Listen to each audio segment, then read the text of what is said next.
Hello mga boss, gusto nyo ba malaman kung paano magtanggal ng impacto, stay impacted? Ito, tingnan nyo. Hello mga boss, na-impacto tayo ni Mita, stay na impacted. Pupuntahan natin yung dashboard natin. Ayan, kinukulikot ko na yan dyan. Para makita natin kung anong video yung na-impacto sa atin.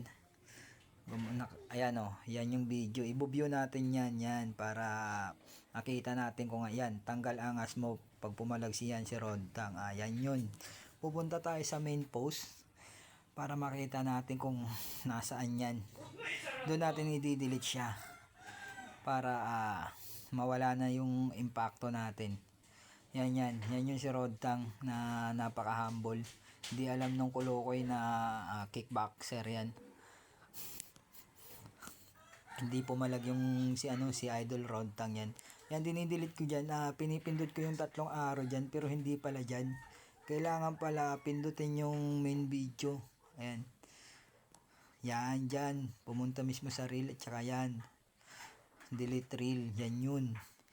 Para mawala na yung impacto ni Mita.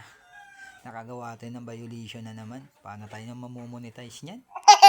Ay buhay.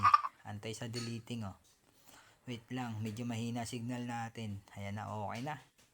Pupunta ulit tayo sa monetization para tingnan kung andun pa ba yung impacto. Wala na. Yan, sa dashboard. Ayun. Punta tayo sa monetization.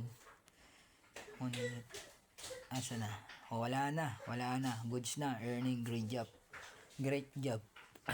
Nabubulunan tayo Okay, tapos pupunta tayo din doon sa page status. Pindutin nyo lang yung ayan yung 3 tuldok na yan. Tapos punta tayo sa page status. Doon mo makikita talaga kung may violation ka wala. Ayun, good news. No violation na po siya mga boss. Wala na, clear na. Yan na po yun lahat. Diyan mo makikita yung violation ng mga